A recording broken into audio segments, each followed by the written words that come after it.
आज आमचं आपल्या विश्वाचं दैवत छत्रपती शिवरायांच्या चरणी पुन्हा नतमस्तक होण्यासाठी चाललो आहे रायगडाला. आज मुक्काम इथं आम्ही रायगडला. उद्या सकाळी 30 तारखेला रायगडाच्या चरणी नतमस्तक होऊन तिथले पवित्र माती कंपाळी लावून आशीर्वाद घेऊन पुन्हा अंतरवल्ली येणार आहे. तर जातानीचा मार्ग रायगड येतानीचा दुसरा आहे. पण रायगडच निवडण्यामागचं कारण काय आहे? तुम्ही शपथ वगैरे घेतली होती का? काय नेमकं कारण होतं की तुम्ही पुन्हा रायगड? नाही, मी तो कायदा बनल्याच्या नंतर दर्शन घ्यायला येईल म्हणून मी आता दर्शन घेण्यासाठी चाललोय. तुम्ही म्हणाले होते की ज्यावेळेस आरक्षण मिळेल त्यावेळेस तसंच गुलालाचा ट्रक घेऊन लोणावळ्यापर्यंत आणि तिथून पुढे रायगडला जाणार असं म्हणले होते. या कायद्याच्या मार्फत हे जो कायदा काल बनलाय, अधिसूचना निघाल्या, याची अंमलबजावणी झाल्याच्या नंतर आणि याच्या मार्फत ज्याची नोंद मिळाली त्याच्या सोयऱ्याला एक प्रमाणपत्र मिळालं की मग विजयी सभा घेणार. जाहीर सभेचं काय? विजयी सभा घेणार, आता ते सांगितलं. विजय सभा कुठं रायगडाच्या ते मी वेळेवर डिक्लेअर करणार. पाटील अधिसूचना निघाली ती आता तुम्ही बोललाय गुलालाचा अपमान सरकार करणार नाही. सरकारने आता काय करायला हवं, काय काळजी घ्यावी? अगोदर हे सांगतो, बरं झालं तुम्ही विचारलं. अगोदर हे सांगतो की सरकारनं त्यावरती म्हणणं मागितलेलं आहे.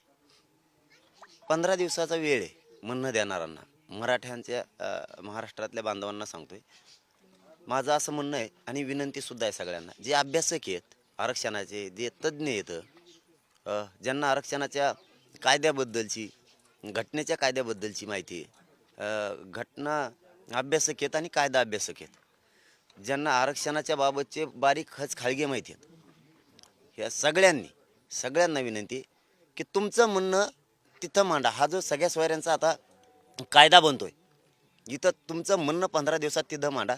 सगळा सोयरा ह्यो फायनल शब्द आहे. ज्याची नोंद मिळाली त्याच्या सोयऱ्यांना यापासून नोंद न मिळाल्यामुळं फायदा होणार आहे लाखो करोडो लोकांचा. ही शब्द मराठा समाजाने लक्षात ठेवावा. मग ह्या अभ्यासकांनी आता तिथं म्हणणं मांडावं. उगाच व्हॉट्सअप फेसबुकला गप्पा ठोकीत बसण्यापेक्षा इकडं समाजाच्या कामाला किती हे त्याच्यातून दाखवून तुम्हाला आम्हाला काय दाखवायचं आहे, काय सिद्ध करायचं आहे तुम्हाला, त्याच्यापेक्षा तिथं ताकद वापरा तुमची. इकडे तिकडे शक्ती वायाला घालू नका. तुमची बुद्धीचा उपयोग तिथं करा. तो शब्द फायनल राहणार आहे सगळ्या सोयऱ्यांचा, कारण त्याच्यातच महाराष्ट्रातल्या मराठ्याचं कल्याण होणार आहे. फक्त याच्यात तुमचं आणखीन काही म्हणणं ॲड करायचं आहे का? महाराष्ट्रातल्या मराठा समाजाने हे लक्षात ठेवावं की मी त्यांना आव्हान केलेलं आहे. तुमचं काय म्हणणं मांडायचं आहे का तुम्ही तिथं मांडा, म्हणजे आणखीन तो कायदा मजबूत होईल. ध्यानात असू द्या. सगळ्यांना मी खरंच हात जोडून विनंती करून सांगतो, अभ्यासकांना, सगळे तज्ज्ञ आहेत, जे कोण असतील, वकील बांधव असतील, त्यांनी मराठा समाजाचा तो सगळ्या सोयऱ्यांचा होणारा कायदा मजबूत होण्यासाठी तुमचं काय म्हणणं आहे ते मांडा. ते त्याच्यात घेणार आहेत. इकडं कशाला मांडता आणि इकडं कशाला लिहिता, आमकं झालं तर काही झालेलं नाही. काहींची म्हणतो मी उगा पोटदुखी, विचारलं नाही म्हणून काही नाही केलं. काय विचारायचंय? समाजाचं कल्याण झालंय. मी माझ्या मायबाप समाजाला विचारतो आणि ते करतो. समाजाचं कल्याण झालेलं आहे. आणि याला जोडून एक महत्त्वाचा विषय, मराठवाड्यात कमी नोंदी सापडल्यात, त्यामुळे आपण गॅजेट घ्यायचं लावलेलं आहे सरकारला.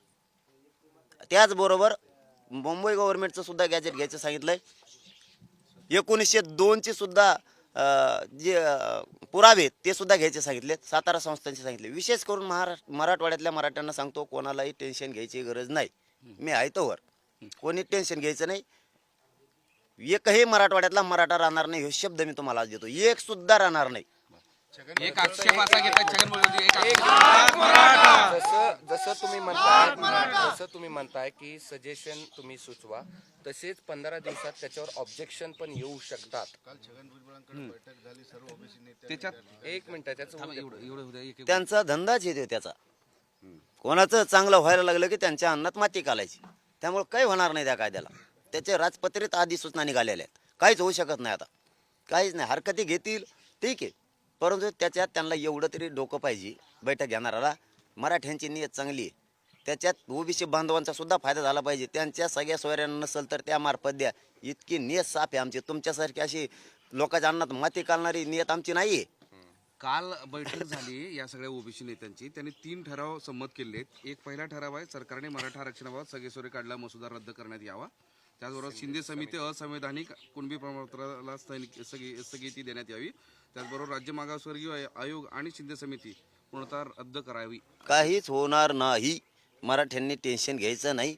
मी पुन्हा समाजासाठी जर कुठं अडचणी यायला लागली तो भरायला तयार आहे. पुन्हा मी आझाद मैदानाला एकटा जरी बसलो तर माझा करोडो मराठा समाज इथं आहे. काही गरज नाही, तुम्ही काहीच टेन्शन घेऊ नका, काहीच होत नाही. फक्त हे जे मध्ये चाळी सुरू आहेत ना, आमकं झालं कुठं त झाला काय करतो कळत उरतो त सांगतो कशाला त झाला आणि काय झाला तर कायच नाही. मराठी जिंकून आले, कायदा झाला, कायदा डोकं आहे का? कायदा झालाय गोरगरीब मराठ्यांसाठी सगळ्या सोयऱ्यांचा. आणि म्हणा आमकं झालं, तुला विचारलं नसन म्हणून तू काहीतरी दुखत असन. पण हा, OBC पण तू आला का तिथं हा. नाही आला, तुला काय विचारावं? तुला काय तू टंगड्या मोड्या होत्या का पै यायला तिकडं आमच्या संग? इकडं राहून गप्पा ठोकीदा. हां 50-50-60 जण आहेत, तुम्ही कोण? इकडं जाऊन गप्पा हाणण्यापेक्षा पायी यायचं. आम्ही तिथं विचारलं असतं आमच्या संघ असेल दादा काय करायचं. आम्ही मुंबई हायकोर्टातले वकील बांधव घेऊन बसलोत, अभ्यासक तिथं बोलवलेले घेऊन बसलोत. आम्ही नाही ठरवलं आधी 3 घंटे किस पाडलाय त्यांनी त्या शब्दाचा सगळ्या सोयऱ्यांचा.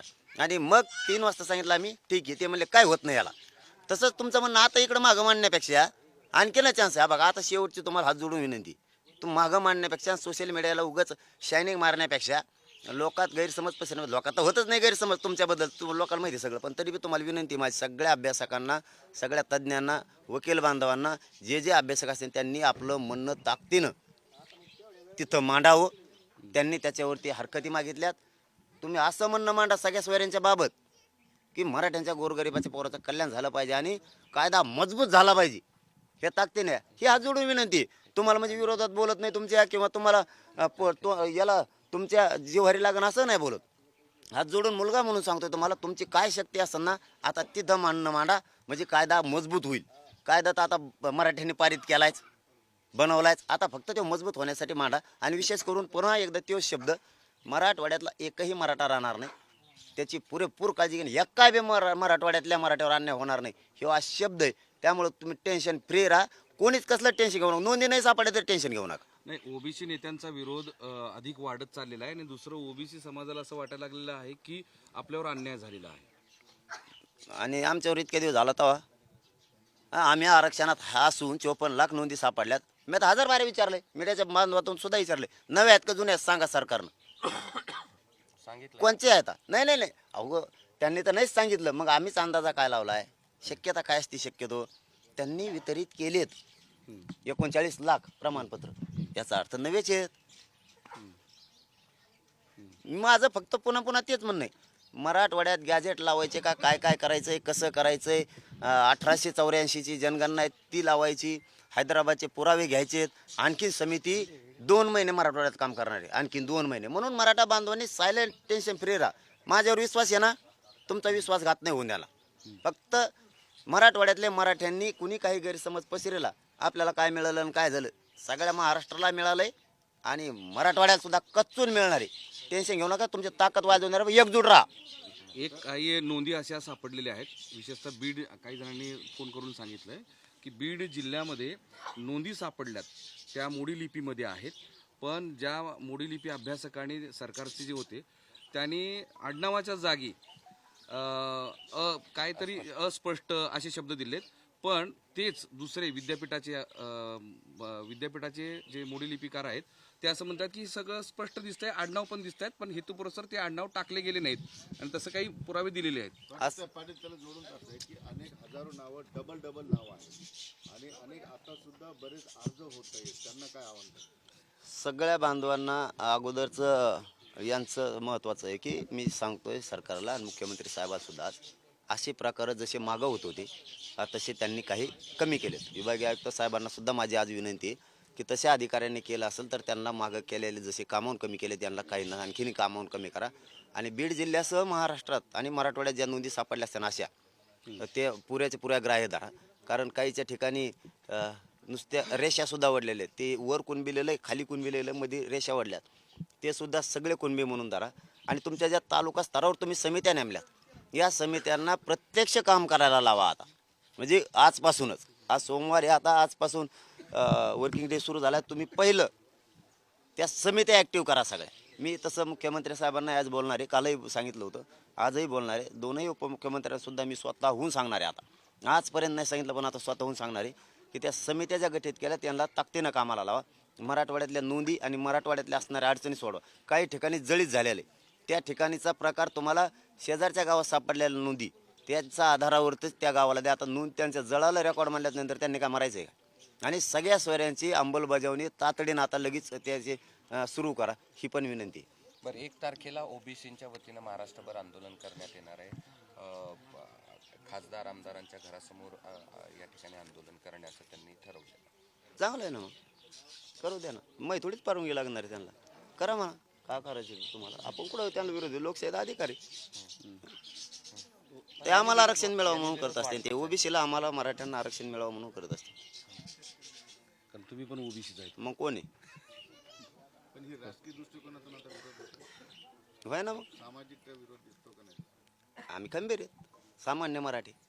फक्त हे वरचे जे आहेत ना थोडे आमचे काही, ते हे थोडे 10-5-50 जण जे आहेत ना, हे आरडाओरडा करायला लावते त्यांना. याच्यापेक्षा इकडं आरडाओरडा करण्यापेक्षा तिथं हरकती मागितल्या, तिथं म्हणणं मांडा ना तुमचं समाजाच्या बाजूला. समाजाला साथ मिळेल ना तुमची. तुम्ही आमचे आहेत ना, कशाला सोशल मीडियावर आणि त्याच्यावर लिहून तुम्ही गैरसमज पसरता? मराठ्यांना महाराष्ट्रातल्या माझी विनंती, हे गैरसमज पसरायला लागलेत. याच्यापेक्षा यांना मराठा समाजाने असं आव्हान करा, मी पण केलं विनंतीपूर्वक, की तुम्ही लय हुशार आहेत ना, तुमचं म्हणणं तिथं मांडा, कायदा मजबूत करू लागा. इकडं बोंबलून आमचं गोरगरिबाचं अन्नात माती घालू नका. ओबीसीच्या नेत्यांनी तेच सगळ्या ओबीसी समाजाला आवाहन केलेलं आहे की या नोंदी, हा जो कायदा आहे तो कायद्याला आक्षेप घेणारे आक्षेप नोंदवा, मोठ्या संख्येने नोंदवा, सगळे सोयऱ्याला आक्षेप नोंदवा, असं त्यांनी आवाहन केलेलं आहे. तेच आव्हान, तुम्ही सगळ्यांना आवाहन करणार आहे. तेच आव्हान मी सुद्धा आता केलंय की जेवढे अभ्यासक आहेत, घटना तज्ज्ञ आहेत, जे आपले वकील बांधव आहेत, मोठमोठाले जे अभ्यासक त्यात लोक आहेत, यांनी सगळ्यांनी आपल्या जातीची आपण टर उडण्यापेक्षा, त्याच्यात काय मोठेपण आहे तुम्हाला, त्यापेक्षा तुम्ही तिथं तुमचं ताकदीनं म्हणणं मांडा, म्हणजे कायदा मजबूत होईल. आणि मराठा बांधवांनाही महाराष्ट्रातली विनंती, ते जे बडबड चालली यांची, त्याच्यापेक्षा त्यांना असं सांगा की तुमचं म्हणणं तिथं मांडा, म्हणजे आमचा गोरगरिबाचा कायदा पक्का होईल. इकडं काय आला सोशल मीडियावर तुमची लय हुशारी दाखविता, तिथं करा की मायबाप बना नाही गोरगरिबाचे. इकडं हुशारी दाखवून इथं रात भरली होती, त्याच्यावर इतकं लांब लिहिलंय ते. हा, मग ते लिहूस तर तिथं मांडणं कचा तू म्हणणं काय मांडायचं, कायदा मजबूत होईल ना आमच्या आम्ही गोरगरीब मराठ्यांनी कायदा आणला का नाही? आणला. आता ते मजबूत करण्यासाठी आम्ही सगळा सोयरा शब्द घातलाय. सगळ्या सोयऱ्याला जोडून तुमचा काही पॅरेग्राफ द्या पक्का, त्याला बेस होईल, आणखीन मजबूत होईल तो कायदा. मराठी पुन्हा जिंकतील सारखे. आम्ही जिंकून आलो, ते नाही गेले काय आलं. तो आलता पै इथं बसला घरी गोधाड्या पांघरून 50 आणि आम्हाला लागला शहाणपणा शिकायला. आम्ही काकडीत कुकडीत पोरं तिथं, आणखीन पोर रस्त्यानं चलत येत. रात्री काल मी माजलगावला गेलतो, मला कमीत कमी 200-250 गाड्या भेटल्यात. ते म्हणले आम्ही दमाने मुक्काम करत आलो. हे श्रेय नाही कळत का तुम्हाला? शहाणपणा असल्यासारखा लिहितात, त्याच्यावर काही बी बघा. त्यांचा घ्या आदर्श. ते बैठका घेऊन सुद्धा हरकती विरोधात मांडण्यासाठी सज्ज झालेत. तुम्ही सोशल मीडियाला सज्ज झालात काय? तुम्ही तिथं सज्ज व्हा सगळे. महाराष्ट्रातल्या मराठ्यांना विनंती, यांना सांगा, मी पण विनंती करून सांगितलं की तुमचं काय ज्ञान आहे ना तिथं वापरा, कायदा मजबूत होईल.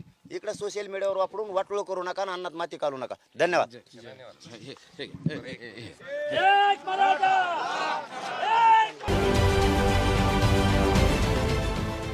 देश विदेशातील प्रत्येक घडामोडींचे लाईव्ह अपडेट मिळवण्यासाठी आता साम टीव्हीच्या सर्व सोशल मीडिया प्लॅटफॉर्मला लाईक, फॉलो आणि सबस्क्राईब करा. तसंच सर्व नोटिफिकेशनसाठी बेल आयकॉन प्रेस करायला विसरू नका.